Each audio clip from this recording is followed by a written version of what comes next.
केंद्रीय औद्योगिक सुरक्षा बल सीआईएसएफ ने कांस्टेबल ट्रेडमैन पदों के लिए भर्ती अधिसूचना जारी कर दी है। इस भर्ती के माध्यम से 1161 पदों पर योग्य उम्मीदवारों का चयन किया जाएगा। तो चलिए एक बार इसके नोटिफिकेशन को देख लेते हैं। ये सीआईएसएफ का ऑफिशियल नोटिस है, जिसमें आवेदन शुरू होने की तिथि 5 मार्च 2025 है और आवेदन की अंतिम तिथि 3 अप्रैल 2025 है। इसमें कुछ डेट दी हुई है नीचे। अभ्यर्थी की पात्रता निर्धारित करने की कट ऑफ की तिथि निम्न प्रकार से है, जिसमें कैंडिडेट की आयु 1/8/2025 को 18 वर्ष पूरी हो गई हो, कैंडिडेट ने अपनी योग्यता 3 अप्रैल 2025 से पहले पूरी कर ली हो और आपका जाति प्रमाण पत्र भी 3 अप्रैल 2025 से पहले का बना होना चाहिए, उसके बाद का नहीं होना चाहिए। इसमें नीचे कुछ रिक्तियां दी हुई हैं जो कि आपको खंडवार, ट्रेडवार और श्रेणीवार दी हुई हैं। आप चाहें तो वीडियो को रोक कर एक बार देख सकते हैं किस ट्रेड के लिए कितनी वैकेंसी दी हुई है। चलिए और थोड़ा नीचे देख लेते हैं। ऊपर जो आपको रिक्तियां दिखाई गई थी वो आपको ट्रेड के अनुसार दिखाई गई थी कि किस ट्रेड में कितनी वैकेंसी है, और ये जो वैकेंसी दिखाई गई है ये आपको केवल पुरुषों की वैकेंसी दिखाई गई है कि कौन सी ट्रेड में कौन सी जाति की कितनी वैकेंसी है, ओनली पुरुषों के लिए। उसी तरह से ये महिलाओं के लिए दिखाई गई है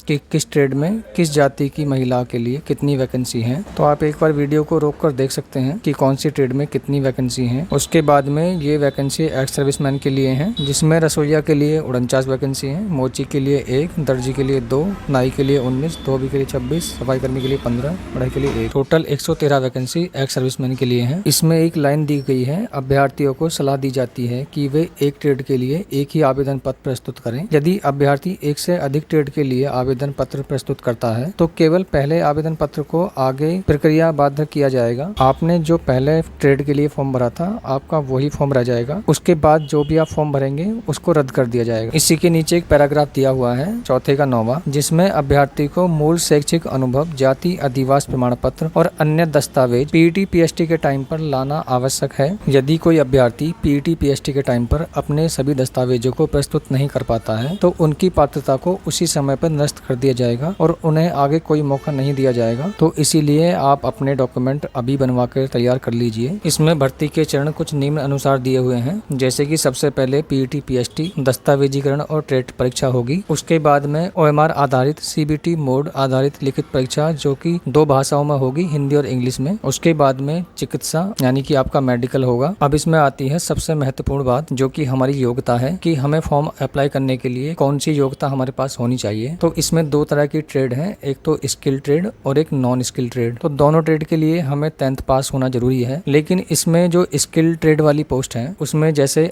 नाई, बूट्समैन, मोची, दर्जी, रसोईया, राजमिस्त्री, माली, पेंटर, चार्ज मैकेनिक, धोबी, वेल्डर, इलेक्ट्रीशियन और मोटर पंप सहायक, ये स्किल ट्रेड हैं। इन ट्रेड में अगर किसी के पास में आईटीआई का सर्टिफिकेट है तो उस कैंडिडेट को वरीयता सबसे पहले दी जाएगी। और नॉन स्किल्ड वाले में केवल 10th ही पास होना चाहिए, उसमें आईटीआई का कोई रोल नहीं है। वरीयता पहले देने का मतलब ये है कि अगर किसी 2 कैंडिडेट के नंबर सेम होते हैं तो उनमें उसको वरीयता सबसे पहले दी जाएगी जिसके पास में आईटीआई सर्टिफिकेट है। बाकी आप दोनों में से किसी भी ट्रेड के लिए फॉर्म अप्लाई कर सकते हैं हाई स्कूल से, आईटीआई की कोई आवश्यकता नहीं है। इसमें आयु सीमा की बात करें तो 1/8/2025 को 18 से 23 वर्ष के बीच, आवेदक का जन्म 2/8/2002 से पहले और 1/8/2007 के बाद नहीं होना चाहिए। आरक्षित श्रेणियों के लिए छूट है, जैसे कि SC ST के लिए 5 वर्ष और अन्य पिछड़ा वर्ग के लिए 3 वर्ष। जो एक्स सर्विसमैन है उनके लिए 3 वर्ष की छूट है। और 1984 के दंगे और गुजरात में 2002 के सांप्रदायिक दंगों में मारे गए मृतकों के